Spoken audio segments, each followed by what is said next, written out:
Hello friend, जय जगन्नाथ सांग मैंने मकर संक्रांति हार्दिक शुभेच्छा और शुभकामना समस्त को। तो सकाल मोर घर कम सारी मुझे पूजापूजी करदे पूजापूजी कर सारापर मंदिर जाइए आसली। मंदिर में बहुत लंबा लाइन लगी से बहुत लेट है। तो मंदिर कम और घर कम सारापर मो कम लगी कर्म ही तो भगवान तेणुक मो कम भी लगी सिलाई काम बहुत स्ट्रक रही। तो करू करू बहुत टाइम लगे।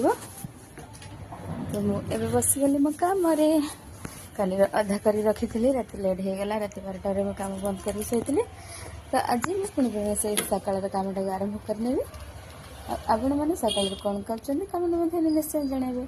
आपणकर दिन केमती कटिला मकर संक्रांति आम ओडिया पर्व केमती पड़े निश्चय कमेंट मध्यम जनइबे। रोची जय जगन्नाथ।